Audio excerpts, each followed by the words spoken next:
Today. If y'all would gather around here, come around this side. Just make sure you don't stand in front of the camera because it's going to be videotaped. Shake the truck. Guys over here, if y'all want to swing back around this way. Alright, this morning we have a small demonstration regarding ergonomics. But first, what are ergonomics? I could stand here and give you a long explanation, but the easy explanation is making physically strenuous work easier on the body. Now this is to prevent injury, and in order to do that we need to reduce the chances of getting hurt. We can do this by avoiding repetitive reaching, forceful exertions, bending, lifting, or working with vibrating equipment.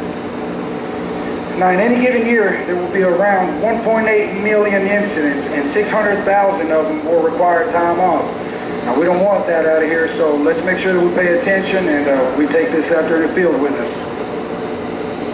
Ms. Terry's going to be helping me out with this demonstration.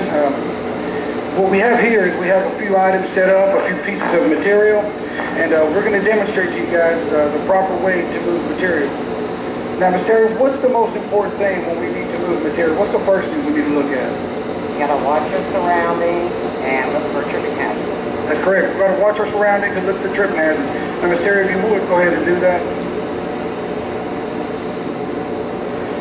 All right, now, we can prevent injury when we're moving material around. We can use lifting aids when we need to move material. We never twist at the hips. We always want to turn our whole body. We want to lift with our legs and not with our back. And don't overreach. If you need to, get a stool or step ladder. And also, don't overdo it. If you can't pick it up, get some help, guys. All right, Ms. Terry's going to show us how to move this piece of material here. We have a 30-pound beam, roughly, and she's going to be showing us the proper way to do it. Now, notice how her feet are spread apart. That's to keep her balance. When she bent down, notice how she bent at the knees, not at the hips, okay? When she brought it back up, y'all notice how she pushed up with her legs, not with her back? That's the perfect way to do it. Thank you, Ms. Terry. You would go ahead and take it over there and get it out of our way. And notice when she's turning her whole body. She's not just turning at the hips, she's not twisting, she's actually turning. And once again, she's got her feet spread apart to keep that balance. Go ahead, Ms. Terry, put that down. Once again, we bend at the knees, not at the hips, okay? All right, now this next one here is a beam roughly 50 pounds in weight. Now, Ms. Terry, once again, will be showing us the proper way to move that.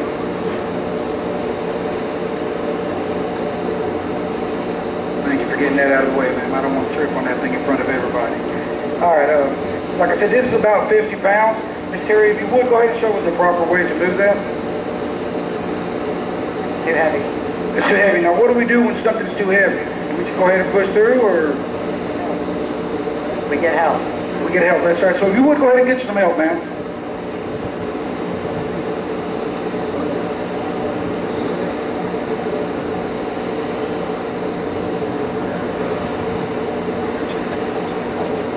The plan is we're going to pick it up, try to lift it up, pick it, and move it down there. Okay? Count of 3. Once again, notice feet spread apart, bending at the knees, guys. 1, 2, 3. That was perfect, ladies. You know, we'll go ahead and take it over there. Once again, turning the whole body, not twisting at the hips, guys. You always want to walk behind the load, never in front of it.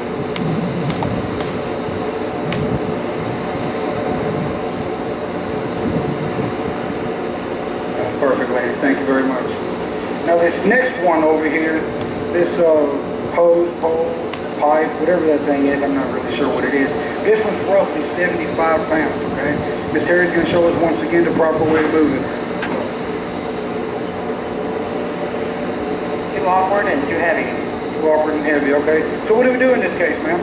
We get help and use the proper equipment. That's right, we get help when we get the proper equipment. We would go ahead and get you some help. And the plan is, if you pull it down, I'll pick it up and I'll put it on the rack. On the rack.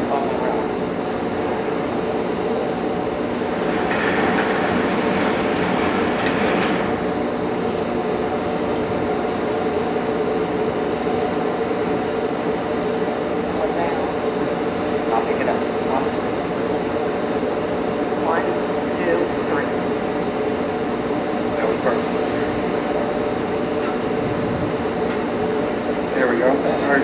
Go ahead and put it in the corner.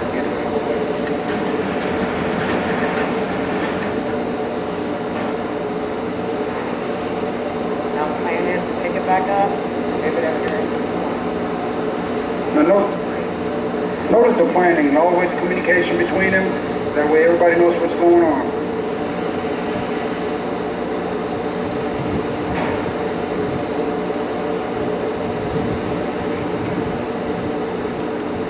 Thank you, Mr. Terry. Now this other one here, this one's a little bit longer, a little bit bigger. It's roughly 100 pounds. So once again, Ms. Terry's going to show us the proper way to do it. I'm going to get help. Well, we're going to get help. Get you that? Can't lift it, and I'm going to stay up here and I can lift it. 10-4, all right, go ahead. Notice she had already established that the 75-pound piece is heavy, so she knows she can't lift it by herself. That's what she said right before you started on it. I'm going to try on the count of 3 to see if we can move. 1, 2, 3. Too heavy. Okay, now what do we do when we have a piece of material that needs to be moved, but even with 2 people it's too heavy? Get the proper lifting equipment. You get the proper lifting equipment, that's correct. Now if you would, go ahead, ma'am. You know, you would get the cards, I'll get the chainsaw. And now, of course, here we've already got the chainsaw set up, guys, but out in the field, y'all need to take the time to actually get the right lifting equipment. We don't want to just keep pushing through. We want to make sure we do it right. So we go get a chainsaw and set it up so that we can pick it up properly, not get ourselves hurt.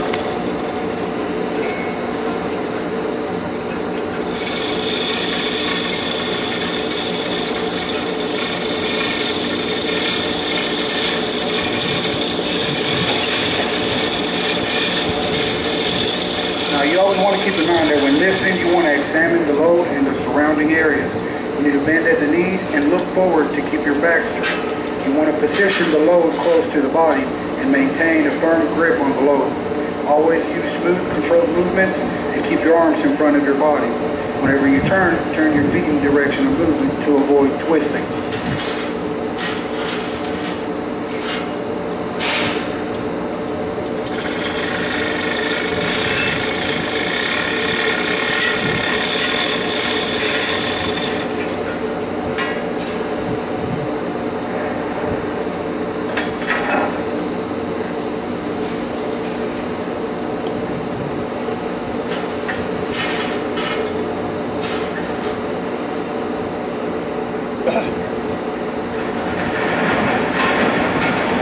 Now, when we're using the cart, we need to push, never pull. We need to use both hands and stand directly behind the cart. You should always maintain good control and ensure that the car is not overloaded. Now, of course, out in the field, we would have to have another chainsaw set up over here to unload it. But for the purpose of this demonstration, we're just going to leave it on the cart. All right, now the next one is this box here. Now, this box is not very heavy. Probably weighs, I think, it's 17 pounds. Is that it? So Ms. Terry's going to show us the proper way to move this one. No handles and too awkward. No handles and too awkward. But now, it's not very heavy, is it? So we can't just try it anyways? We need the proper equipment. That's correct, ma'am. Now, if you would, go ahead and get you the proper equipment for it.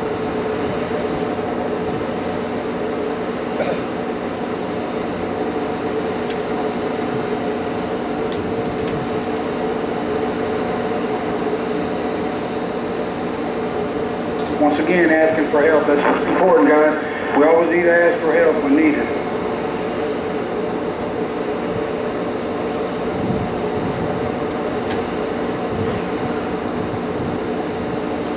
Now, even though this box is not very heavy, the size alone could cause you to twist the wrong way or something and pull a little back or pull a muscle or something. Always secure the load also.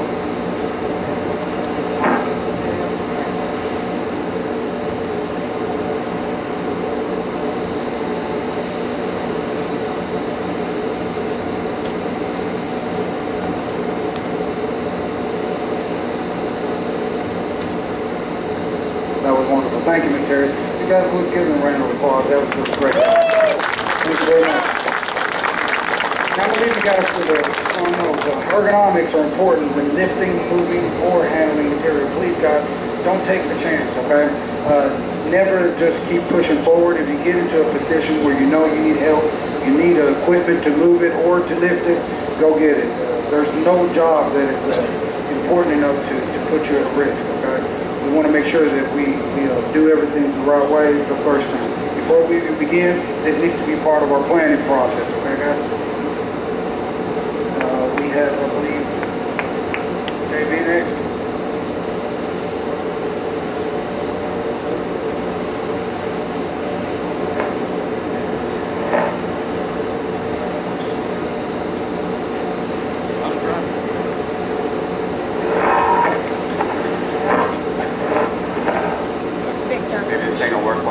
Thank you very much. That was a great demonstration. All right, let me give you